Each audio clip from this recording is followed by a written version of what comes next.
오늘 말씀은 호세아서 5장 1절로 7절까지 말씀입니다. 호세아서 5장 1절로 7절까지 말씀. 제가 봉독해 드리도록 하겠습니다. 제사장들아 이를 들으라. 이스라엘 족속들아 깨달으라. 왕족들아 귀를 기울이라. 너희에게 심판이 있나니 너희가 미스바에 대하여 올무가 되며 다볼 위에 친 그물이 됨이라. 패역자가 사륙죄에 깊이 빠졌음에 내가 그들을 다 벌하노라.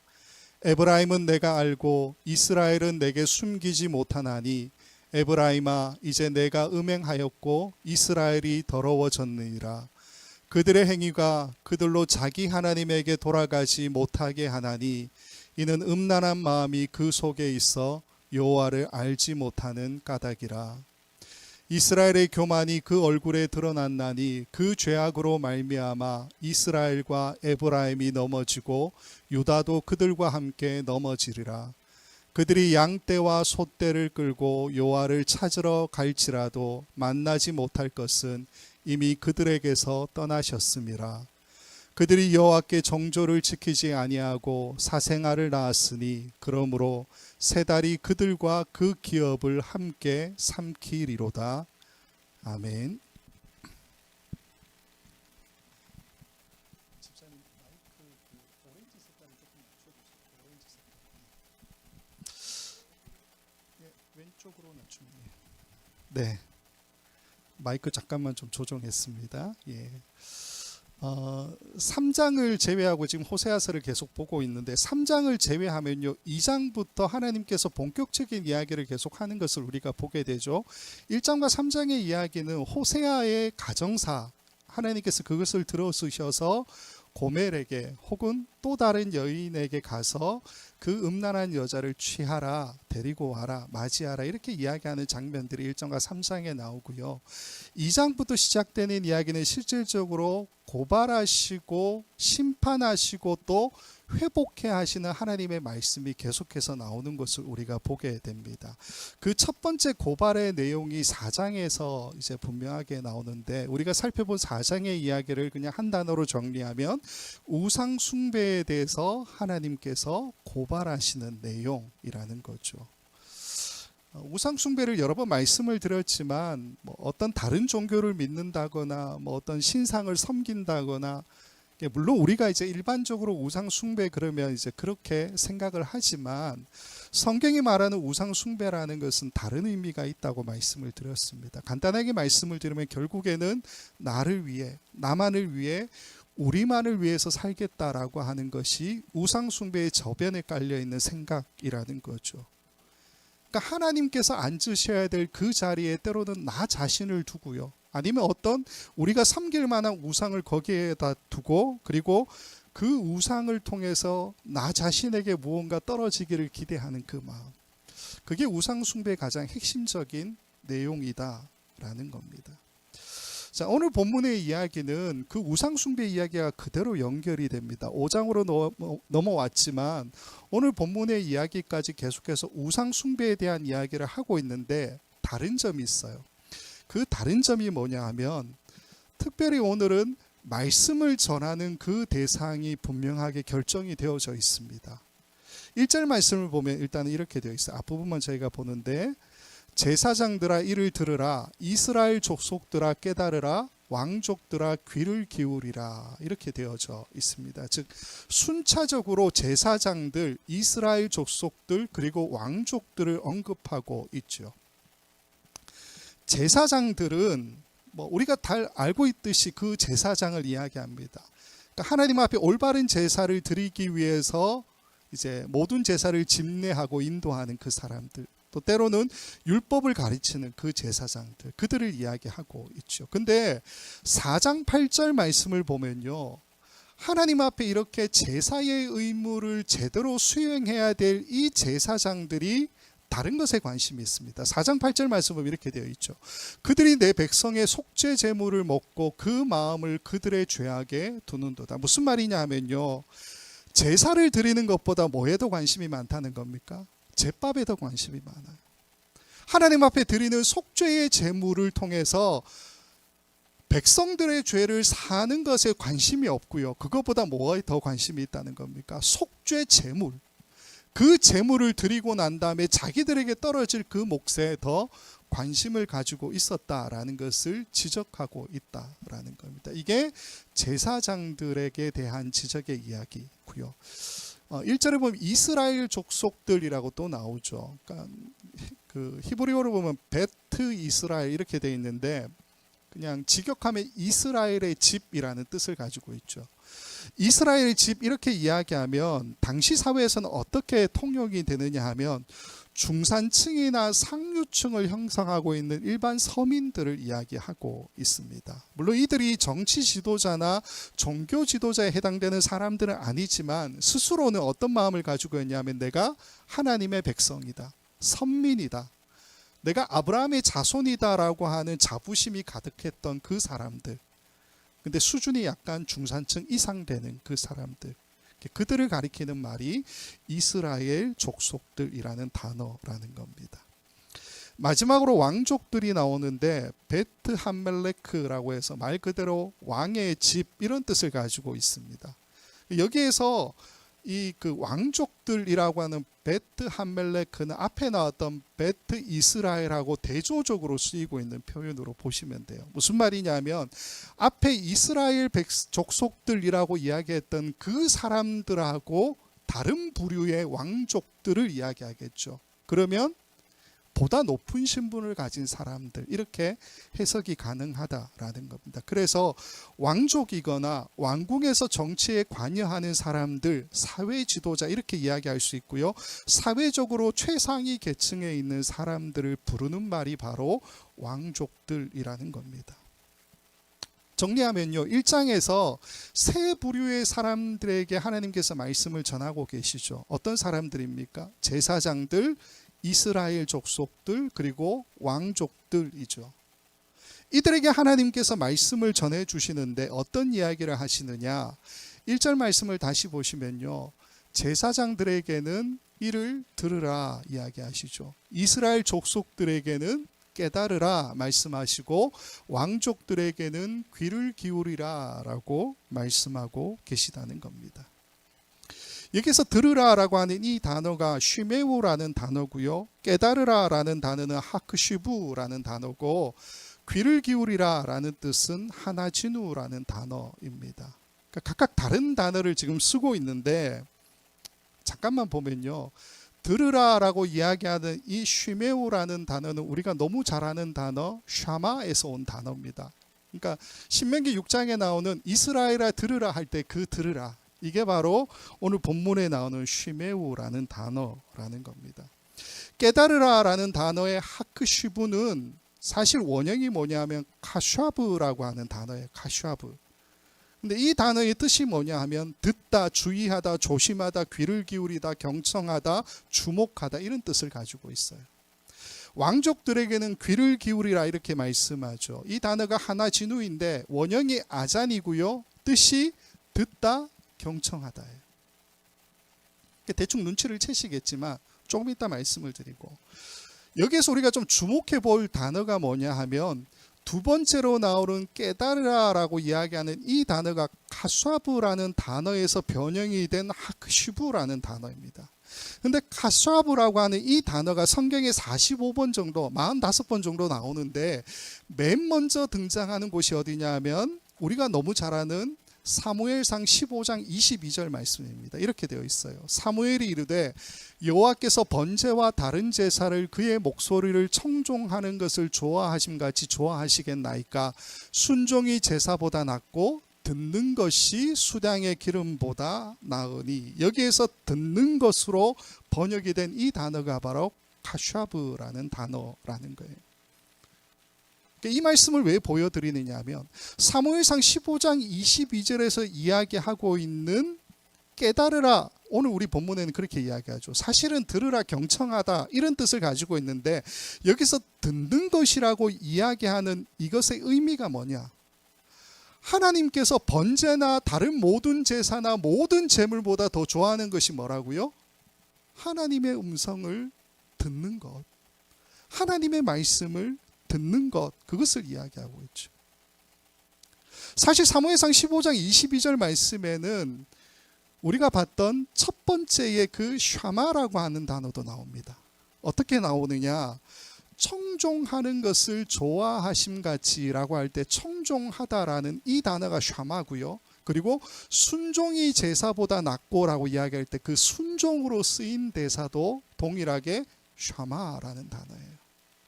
원래는 들으라라는 의미를 가지고 있잖아요. 그런데 이것을 의역해서 청종하다, 순종하다라는 개념으로 사무엘상 15장 22절에는 번역이 되고 있다라는 겁니다. 자, 그러면 이 사무엘상 15장 22절에서 우리가 지금 살펴보는 세 개의 단어 가운데 두 가지가 나오죠. 샤마가 나오고 그리고 가샤브라는 단어가 나오고 있죠.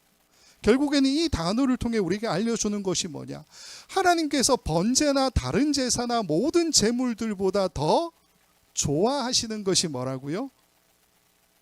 귀를 곤두세워서 그 음성을 경청하는 것, 청종하는 것, 그리고 순종하는 것을 하나님께서 좋아하신다라고 말씀해 주고 계시다라는 겁니다. 다시 우리 1절로 돌아오면요. 제사장들에게 들으라. 이스라엘 족속들에게는 깨달으라. 왕족들에게는 귀를 기울이라 라고 말씀하는 이 모든 명령들은 결국 어떤 이야기를 우리에게 들려주고 있냐 하면 아까 살펴본 것처럼 어원을 따져 들어가면 모두 다 같은 단어예요. 같은 의미를 가진 단어. 다 경청하다, 듣다, 귀를 기울이다 이런 뜻을 가지고 있는 단어라는 거예요. 그리고 사무엘상 15장 22절에서 이야기하고 있는 것처럼 경청하고 귀를 기울이고 듣는 이것이 하나님께서 다른 모든 제사나 번제나 제물들보다 더 좋아하시는 것. 그런 의미를 우리에게 말해주고 있는 단어들이라는 겁니다. 자, 그러면 이런 질문이 생기죠. 그럼 같은 단어 쓰면 되지 않을까? 다 샤마를 쓰거나 가샤브를 쓰거나 같은 단어를 쓰면 되는데 왜 이렇게 각각 다른 단어에 같은 뜻을 가진 단어를 각각 말하고 있느냐라는 거죠. 그 이유가 뭐냐 하면 강조점이 그들 각각에게 있기 때문입니다.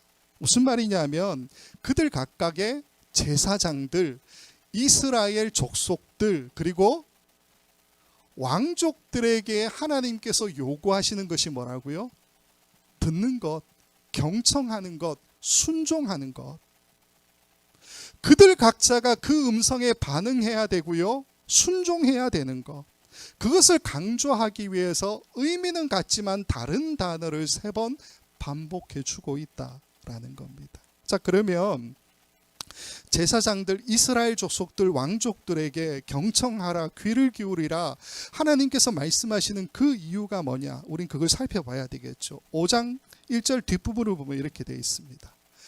너희에게 심판이 있나니 너희가 미스바에 대하여 올무가 되며 다벌 위에 친 그물이 됨이라.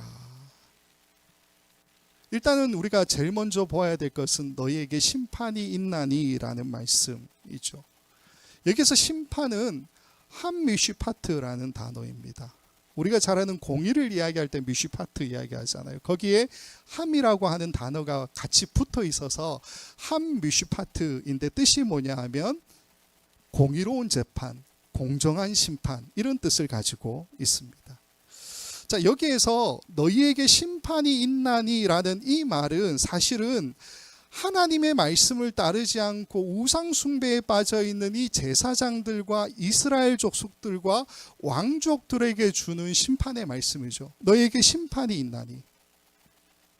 근데 이 말씀을 보면 어떤 의미를 우리에게 주고 있냐면 그들의 죄악에 대해서 하나님께서 심판을 하시는데 하나님의 심판이 공의로운 심판이라는 거예요.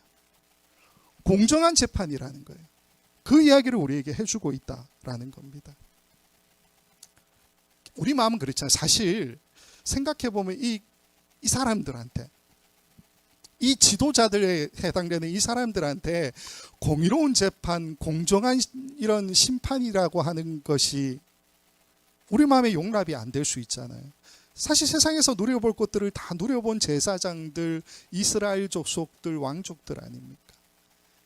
우리가 평생 살아도 도달할 수 없는 삶의 수준을 가지고 있는 사람들이잖아요. 이들이 타락하여서 죄를 지었다면은 아마도 우리 생각에는 그 대가로 심판을 받는, 즉 하나님의 보복성이 있는 그 심판을 우리는 기대하지 않습니까? 그런데 우리의 이 기대와는 다르게 하나님께서 너희에게 심판이 있나니라고 하는 이 말씀은 한 미슈파트라고 하는 단어를 쓰고 있어요. 그들에게조차 공정한 재판, 공의로운 심판을 하시겠다고 말씀하고 계시다라는 겁니다. 이게 우리가 가지고 있는 생각의 차이점이죠. 하나님은 죄의 크기나 정도에 따라서 괘씸죄를 적용하시는 분이 아니다라는 겁니다. 악한 사람은 많이 미우니까 좀 강한 심판으로 그들에게 임하고, 좀 덜 악하면 좀 덜 미우니까 약한 심판을 그들에게 주고, 하나님의 보복하심이라고 하는 걸 우리가 좀 착각해서는 안 된다는 거예요. 그런 의미는 아니다라는 겁니다. 감정에 동요되고 이익에 좌우되는 건 우리고요. 하나님의 심판은 언제나 공의롭고 공정한 심판이라는 거예요. 그래서 우리가 하나님을 어떻게 부릅니까? 신실하신 하나님, 공의로우신 하나님, 우리가 그렇게 고백하는 것 아니겠습니까? 자, 어쨌건 여기에서 너희에게 심판이 있나니라는 이 말씀으로 우상 숭배에 빠져 있는 제사장들과 이스라엘 족속들과 왕족들에게 하나님께서 심판은 하시지만 어떻게 해요? 당신의 변하지 않는 그 기준을 가지고 그들을 공의와 정의로 심판하시겠다라고 말씀하시죠. 근데 뒤에 보면 어떻게 이야기합니까? 너희가 미스바에 대하여 올무가 되며 다볼 위에 친 그물이 됨이라, 이런 이야기가 나옵니다. 너희에게 심판이 있는데 너희가 미스바에 대하여 올무가 되며 다볼 위에 친 그물이 된대요. 이건 무슨 말일까요? 사실은 여기서 좀 빠져있는 단어가 있는데, 너희에 대하여 너희가 미스바에 대하여 올무가 되며 다볼 위에 친 그물이 됨이라 라고 이야기하기 전에 그 사이에 키라고 하는 단어가 들어가 있습니다. 키. 이 키가 뜻이 뭐냐 하면 그러므로 무엇 때문에, 이런 뜻을 가지고 있어요. 즉 키가 들어가면 앞에 있는 내용은 결과고요, 뒤에 있는 내용은 원인이 되는 거죠. 이유가 되는 거. 그래서 우리가 좀 정리하면 어떻게 되냐면, 지금 이 PPT 보여주시면요, 1절 후반부를 다시 해석하면 어떻게 되냐면, 너희에게 심판이 있을 것이다. 왜냐하면 너희가 미스바에 대하여 올무가 되며 다볼 위에 친 그물이 되었기 때문이다. 이렇게 번역하는 것이 더 맞는 번역이라는 겁니다. 자, 그러면 너희가 미스바에 대하여 올무가 되며 다볼 위에 친 그물이 됨이라, 이 말을 우리가 좀 해석해야 되는데, 우리 1절에는 미스바와 다볼이 언급되어 있죠. 근데 2절에 가면 하나의 지명이 더 나옵니다. 2절 말씀이 이렇게 되어 있어요. 패역자가 살육죄에 깊이 빠졌음에 내가 그들을 다 벌하노라. 지명이 없죠. 예. 이게 패역자라고 하는 이 단어가 세트라고 하는 단어인데요, 원래 우리가 보는 지금 구약 성경의 히브리어 버전은 자음만 있었어요. 자음만. 모음을 나중에 갖다 붙이거든요. 그렇게 해석해서 지금 우리가 보는 성경이 된 건데, 이 세트하고 같은 자음으로 되어 있는 단어가 뭐냐면 시딤이라는 단어예요. 우리 한글로 이야기하면 시옷하고 티귿, 이 두 단어인데 여기에 모음을 어떻게 붙이느냐에 따라 단어가 달라지잖아요. 이걸 초성 게임 이렇게 부르나요? 어쨌건 시옷과 티귿인데 여기에 모음을 어떻게 붙이냐에 따라서 세트가 되기도 하고 시딤이 되기로 한다라는 거예요. 근데 오늘 우리가 보는 이 성경에서는 실질적으로 패역자라고 하는 세트라는 단어로 해석이 되어 있지만, 원래는 그 단어가 아니고 시딤이라고 번역하는 것이 맞다라는 겁니다. 왜 그러느냐? 번역한 걸 한번 보여주세요. 5장 2절 이렇게 되어 있습니다. 정리하면 너희에게 심판이 있을 것이다. 왜냐하면 너희가 미스바에 대하여 올무가 되며 다볼 위에 친 그물이 되며 시딤은 살육죄에 깊이 빠졌기 때문이다라고 번역하는 것이 1절과 2절의 자연스러운 번역이 되기 때문입니다.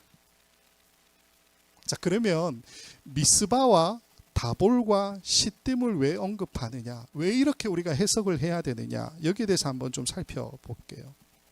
미스바는 성경에 굉장히 많이 나오는 지명 중에 하나입니다. 우리에게 가장 잘 알려진 미스바는 사무엘이 사사로 섬겼던 그 지명을 이야기하고요, 사울이 왕으로 기름 부음 받은 곳이 바로 베냐민 지파에 소속된 미스바였습니다. 근데 지금 이 1절에서 이야기하는 이 미스바가 그 미스바냐, 그거는 몰라요. 어쨌건 그런 거는 알 수 없다라는 거고요. 다볼은 이스라엘 계곡 북쪽에 위치한 1500비트 고지에 있는 땅인데 이사갈 지파, 납달리 지파, 그리고 수불론 지파 세 경계가 만나는 지역입니다. 그러니까 위치적으로 이야기하면 북이스라엘 땅 가운데서도 조금 더 북쪽에 있는 땅, 그 땅이 바로 이제 그 다볼이라는 땅이라는 거예요. 시딤은 민수기 25장을 보면 이스라엘 백성들이 원래는 여기가 모압 사람들의 땅이었는데 이스라엘 백성들이 여기 머물렀다가 모압에 있는 여성들하고 음행했다라는 이야기가 나옵니다. 원래는 모압의 성읍이지만 아마도 여로보암 2세 때, 즉 호세아서가 쓰여지는 그 시대적 배경인 여로보암 2세 때에 회복된 땅, 그 땅이 바로 시딤이 아니냐, 그런 이야기를 합니다. 자, 무슨 말씀을 드리냐면요, 1절과 2절에 나오는 미스바와 다볼과 시딤이라고 하는 이 땅이 우리에게 알려주는 것이 뭐냐, 호세아가 활동했던 그 시기에 여로보암 2세를 통해서 영토가 가장 많이 확장되었다라고 말씀을 드렸잖아요.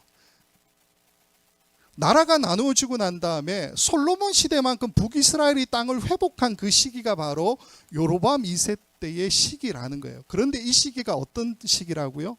영토가 가장 많이 확보되고 확장이 되고 사람들이 더 많이 부강해진 것은 사실이지만 그만큼 더 타락했던 시기가 바로 이 여로보암 2세 때라는 거죠. 그래서 여기에서 미스바와 다볼과 시딤이 언급된 이유가 뭐냐, 국력이 강하고 사람들이 배부르게 잘 먹고 잘 살았지만 이때의 사회 지도층에 해당되는 이 제사장들과 이스라엘 족속들과 왕족들은 너무나도 크게 타락했었다라는 거예요. 그걸 알려주기 위해서 오늘 이 이야기를 하고 있는 거죠. 이 세 지명이 나온다라는 겁니다. 즉 우상 숭배의 죄에 빠진 제사장들, 이스라엘 족속들, 왕족들 때문에 어떤 결과가 있다고요? 미스바는 올무에 빠지고 다볼은 칭그물이 되고, 그리고 시딤은 살육죄로 인하여서 벌을 받게 되었다. 그렇게 말씀해 주고 있다라는 겁니다. 2절에 보시면요, 2절을 다시 한번 좀 보여주시면 뒷부분에 이렇게 되어 있죠. 내가 그들을 다 벌하노라, 이렇게 되어 있습니다. 근데 요 해석이 좀 애매합니다. 왜 그러냐면 그들이라고 하는 이 사람들이 누구냐라는 거예요. 그들. 이 단어가 쿨람이라고 하는 단어인데 우리 성경은 한정해서 그들이라고 이야기하지만 원래 뜻은 뭐냐면 모두를 이야기해요. 모두, 전부 다. 내가 그들을 다 벌하노라, 이게 아니고요, 내가 모두를 다 벌하노라, 이렇게 번역해야 되는 것이 맞다라는 거예요. 우리 성경은 그들이라고 번역하면서 쿨람이라고 하는 이 단어가 가지고 있는 무게, 이것들을 많이 상쇄시켜 버렸다라는 겁니다. 1절에서 지금 이야기하고 있는 제사장들, 이스라엘 족속들, 왕족들, 소위 말해서 사회 지도층에 해당되는 이 사람들이 우상 숭배의 죄, 타락의 모습을 보여주죠. 근데 그들의 삶의 결과가 지금 어디에까지 미친다라고 2절이 이야기합니까? 그들이 아니고요, 쿨람, 모두에게, 모든 사람들에게, 북이스라엘 사람들 전부에게 미치고 있다, 그렇게 이야기하고 있는 말씀이라는 겁니다. 우리가 이 사실을 좀 고민해 보아야 합니다. 적어도 나는 목사도 아니고 장로도 아니고 종교 지도자 이렇게 이야기할 만한 그것도 아니죠. 그렇게 따지면 저도 마찬가지입니다. 저희 교회의 영적인 리더는 목사님이지 저는 좀 한 발 뒤로 있어도 괜찮은 사람이잖아요. 근데 그런 이야기가 아니에요. 무슨 말이냐면요, 우리가 그리스도인이라고 하는 호칭을 가지고 있죠. 그리스도인이라고 하는 이 말은요, 예수 그리스도의 사람이라는 그 의미도 가지고 있지만 또 어떤 의미도 있습니까? 예수 그리스도처럼 세상을 섬기는 사람이라는 의미도 가지고 있죠. 그리스도인은 실상 우리에게 어떤 것을 이야기하느냐, 이 땅에 우리가 살아가면서 선한 것, 정의와 공의, 하나님 사랑, 이웃 사랑을 드러내고 실천하면서 세상을 이끌어 가야 하는 책임을 지고 있는 사람. 다르게 좀 고상하게 이야기하면 하나님께서 보내신 섬김이들이라는 거예요. 이 땅을 섬기라고 하나님께서 보내신 섬김이들. 근데 만약 우리 그리스도인들이, 예수 그리스도를 따라가야 하는 우리 그리스도인들이 죄를 짓고 타락하면 어떻게 됩니까? 우상숭배, 의미를 말씀드렸죠. 나를 위해 살겠다고, 나만을 위해 살겠다고, 우리만을 위해서 살겠다고 결정하게 되면 어떤 결과가 나타난다고 이야기하고 있습니까? 이 타락의 결과가 나 자신에게만 머물지 않는다는 거예요. 그들이 아니고요, 쿨람, 모두에게 미치게 된다. 내가 속한 공동체에 그 영향이 가고요, 내 옆에 사람들, 이웃들, 이 사회에까지 그 악에 대한 결과가 확장되어진다라는 겁니다. 결국 그리스도인이라고 하는 나 한 사람이 어떻게 사느냐, 내가 말씀대로 제대로 살지 못하면 그 말씀에 대한 결과가 나 한 사람으로 끝나지 않고 이웃과 사회 전체에까지 영향을 주죠. 심지어는 이 피조 세계까지. 그게 지난번 우리가 살펴본 말씀 아닙니까? 그래서 이 말씀은 지금 우리가 당면하고 있는 모든 사회적 부조리나 불이함들이나 빈부의 격차나 인종의 차별이나 전쟁이나 기근, 기후변화, 자연재해, 이 모든 것들이 사실은 우리 그리스도인들이 제대로 살지 못한, 우리가 바른 신학을 갖지 못하고 잘못된 가르침을 하고 잘못된 말씀을 해석하고 있는 것, 거기에 대한 결과로 나타나는 모습이라는 것을 이야기하고 있죠. 목사님 여러 번 말씀하셨지만 세상이 망가져가는 이유는요, 세상 사람들 때문이 아니에요. 성경은 우리에게 분명히 이야기하죠. 그리스도인들, 하나님의 사람들이 잘못 살기 때문에 세상이 망가져간다, 그렇게 이야기하고 있지 않습니까? 내가 리더가 아니라고요, 사회 지도층이 아니라고요, 나는 종교 지도자가 아니라고요. 아니요, 우리는 그리스도인이죠. 그리스도인, 이 땅의 세상의 섬김으로 하나님께서 부르신 사람들이기 때문에 우리가 어떤 생각을 하고 어떤 결정을 하고 어떻게 하나님의 말씀을 실천하느냐에 따라 이 세상이 파괴적인 결과로 치달을 수도 있고요, 아니면 그 반대로 하나님의 나라가 우리에게 임하는 것을 우리가 볼 수도 있다라는 겁니다. 자, 이 정도로 하고요, 3절로 넘어가면 이제 이렇게 이어집니다. 에브라임은 내가 알고 이스라엘은 내게 숨기지 못하나니 에브라임아 이제 내가 음행하였고 이스라엘이 더러워졌느니라. 에브라임은 유다 지파를 남유다의 대표적인 지파로 이야기하는 것처럼 북이스라엘의 대표적인 지파로 에브라임을 주로 이야기하고요, 실질적으로 북이스라엘 전체라고 이야기해도 상관이 없습니다. 어쨌건 이 에브라임이 음행하였고 이스라엘이 더러워졌다라는 것은 북이스라엘이 타락의 결과로 더러워졌다, 이 이야기를 재차 강조하는 말씀이죠. 4절로 넘어가면 이제 이 말씀이 이렇게 이어집니다. 그들의 행위가 그들로 자기 하나님에게 돌아가지 못하게 하나니 이는 음란한 마음이 그 속에 있어 여호와를 알지 못하는 까닭이라. 요 4절은 조금 중요한데요, 왜 중요하냐면 호세아서에 지금까지 우리가 살펴봤던 두 가지의 주제가 이 말씀에 다 녹아 있습니다. 첫 번째는 앞에 보면 하나님에게 돌아가지 못하게 하나니 이렇게 이야기하죠. 그들의 행위 때문에, 죄악 때문에, 우상 숭배 때문에 모든 사람이 하나님에게 돌아가지 못한다라는 것을 이야기하는데, 호세아서 1장부터 계속해서 나오는 주제가 뭡니까? 라카흐라는 단어 여러 번 말씀드렸죠. 맞이하다. 맞이하다가 어떤 뜻입니까? 경계선을 넘어서 우리를 끌어안으시고 끌고 오시는 하나님의 사랑, 그거라고 말씀을 드렸죠.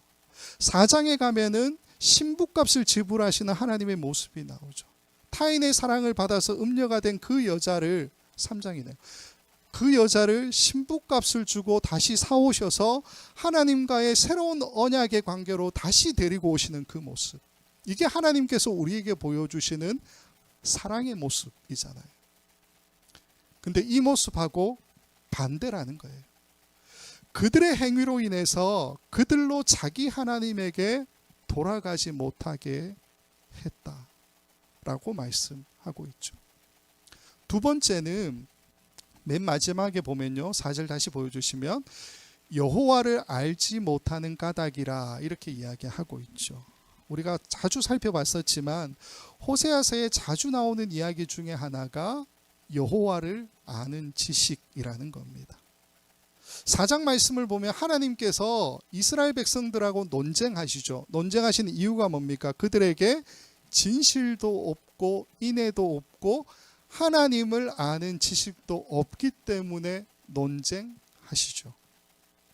하나님을 아는 지식이라는 것이 그만큼 중요하다라는 거예요. 호세아서에서 굉장히 자주 나오는 이야기고 중요한 이제 모티브라는 거예요.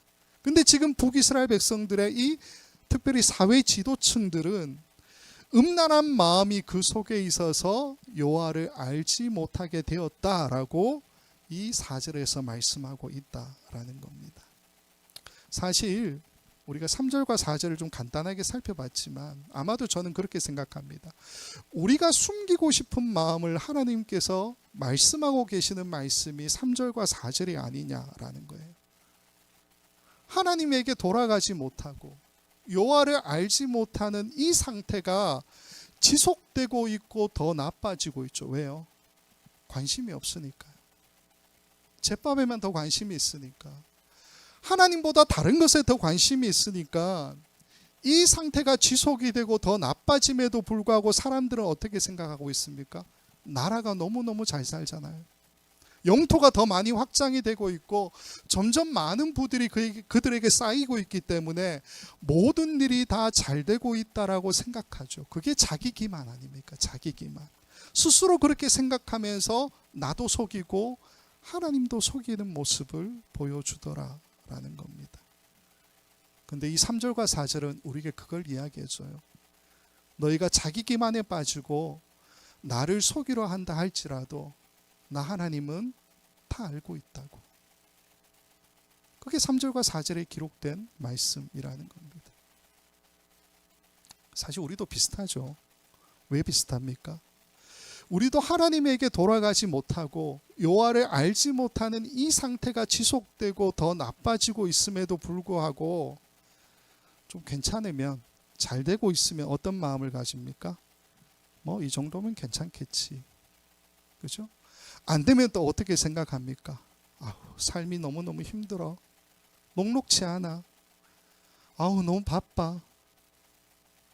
우리가 이런 핑계를 통해서 우리 자신을 기만하고 속이는 것들이 얼마나 많으냐라는 거예요.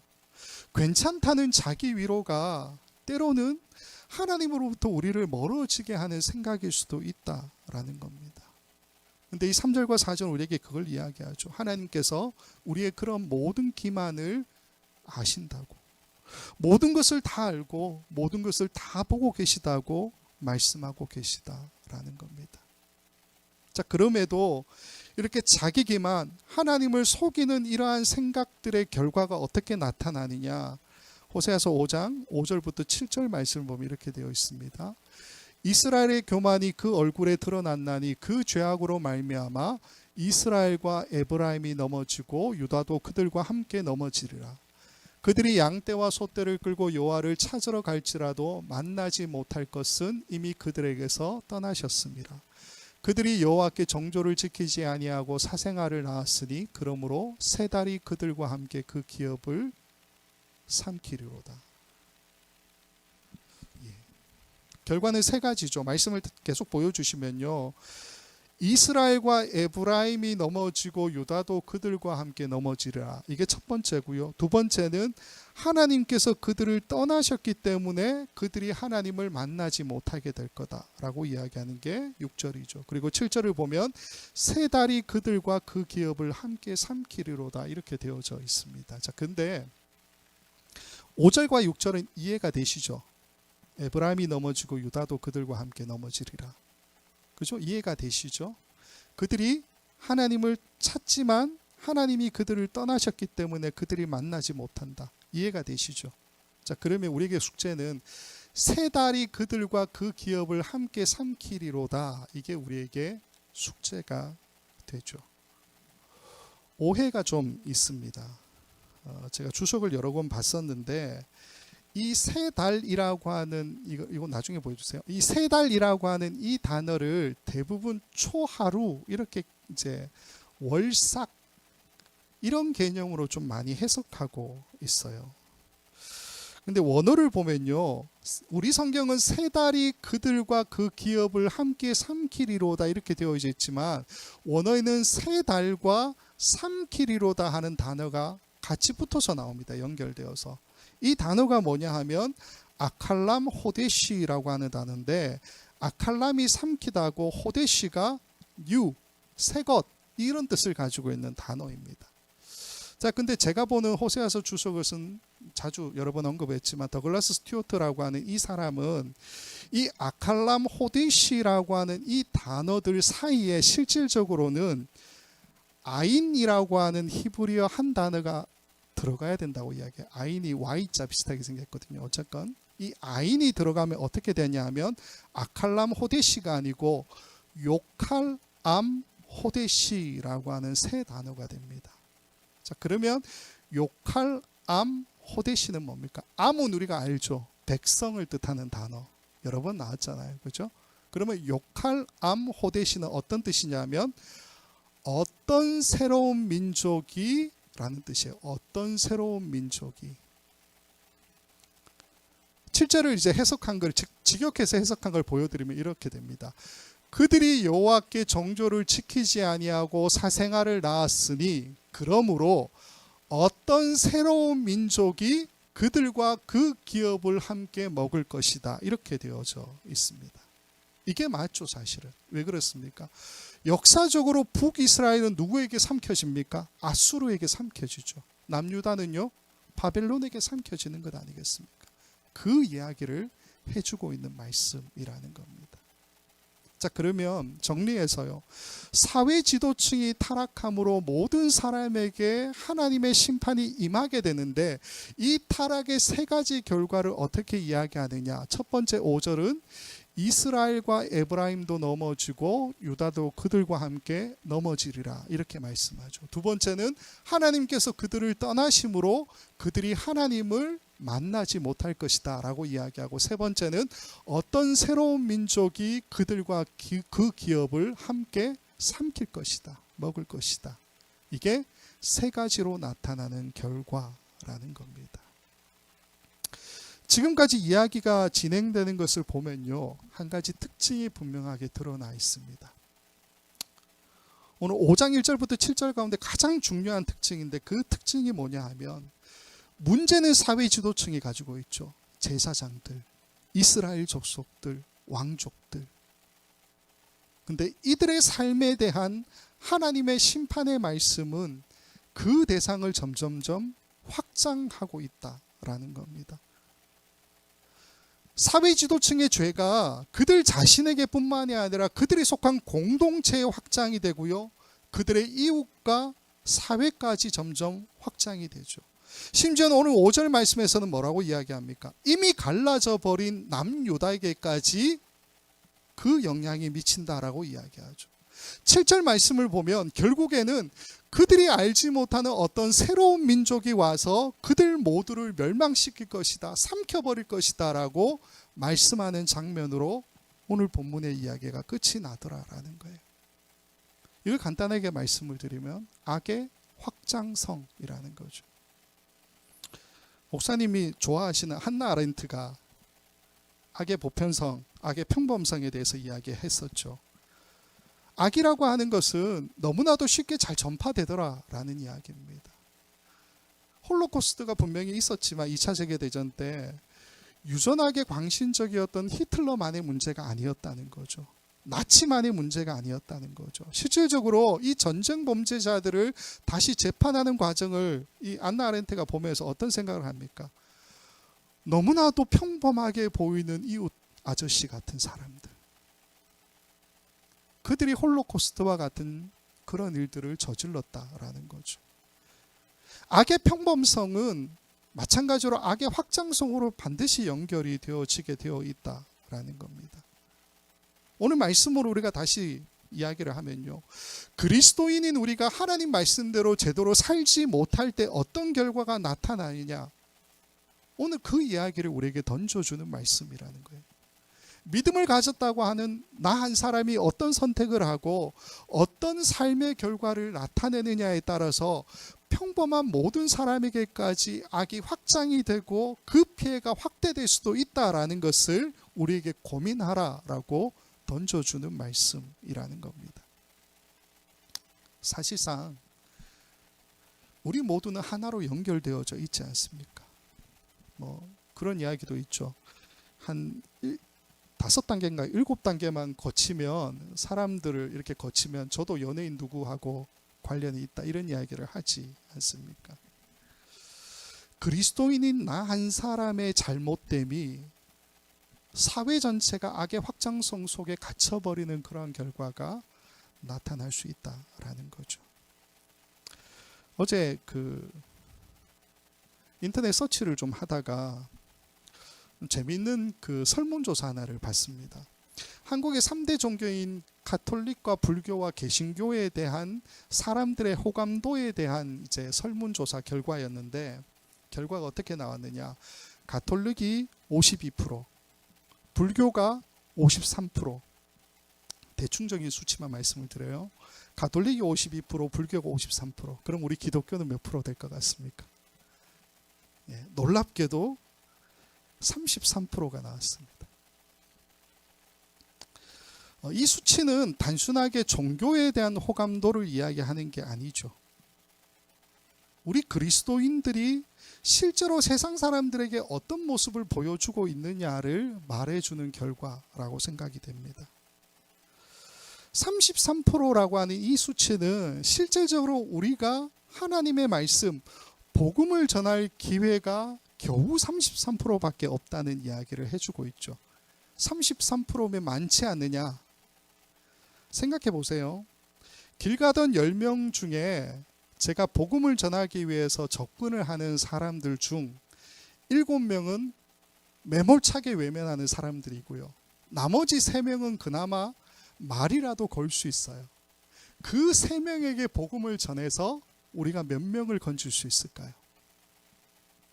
가톨릭이나 불교는 5명에게 접근을 할 수 있는데 우리는 3명밖에 못한다라는 겁니다. 이게 우리의 현 주소라고 생각하면 좀 비참하다라는 생각이 들지 않습니까? 저는 오늘 말씀의 결론이 결국은 1절이라고 생각합니다. 1절 말씀을 보면 이렇게 되어져 있죠. 제사장들아 이를 들으라, 이스라엘 족속들아 깨달으라, 왕족들아 귀를 기울이라, 너희에게 심판이 있나니. 하나님의 말씀을 듣고 깨닫고 귀를 기울이는 것. 악이 분명히 평범성과 확장성을 가지고 있다면 저는 선도 동일하다고 생각합니다. 선도 평범성과 확장성을 분명히 가지고 있다고 믿습니다. 그래서 우리는 악을 선택하는 삶이 아니라 선을 선택하는 삶이 되어야 되죠. 우리의 착한 행실을 통해 우리의 선을 통해서 그 영향력을 우리 주변과 이웃과 이 사회와 세상에 흘러보내는 것. 그게 그리스도인이라고 하는 이름을 달고 살아가는 우리 모두의 책임이 아니겠느냐라는 겁니다. 간절히 바라기는 선의 평범성과 확장성을 위해, 이게 오늘 설교의 제목인데요. 이 선의 평범성과 확장성을 위해 우리 자신을 내어드릴 수 있는 저와 여러분 모두가 되기를 간절히 소망합니다. 그래서 이 땅에 정의와 공의가 흘러가고 하나님의 나라가 임하게 되는 것을 조금이라도 우리가 앞당길 수 있다면 그게 이 땅에 우리가 살아가고 있는 분명한 이유와 목적을 제대로 살아가는 삶이 아닐까 하는 생각이 듭니다. 그 삶을 살아가는 저와 여러분 모두가 되기를 우리 주님의 이름으로 간절히 축원을 드립니다. 기도하겠습니다. 좋으신 아버지 하나님, 오늘 말씀은 사회 지도층에 있는 사람들에 대한 하나님의 심판의 말씀입니다. 그러나 그리스도인이라고 하는 이름을 달고 살아가는 우리 모두를 향한 하나님의 말씀임을 다시 한번 듣게 됩니다. 우리의 삶이 어떠한지에 따라 그 영향력이 얼마나 넓게 퍼져가는지, 세상 곳곳에 흘러가는지를 다시 한번 생각해 봅니다. 아버지 하나님, 간절히 바라기는 우리의 삶이 착한 행실, 선에 맞추어지게 하여 주시고 우리를 통하여 선의 확장성, 선의 평범성이 점점 증가되는 귀한 삶이 될 수 있도록 주께서 인도하여 주시옵소서. 그래서 우리를 통해 이 땅의 정의와 공의가 흘러넘치고 하나님의 나라가 임하게 되는 놀라운 삶이 될 수 있도록 주께서 허락하여 주시옵소서. 감사하고 예수님의 이름으로 기도합니다. 아멘.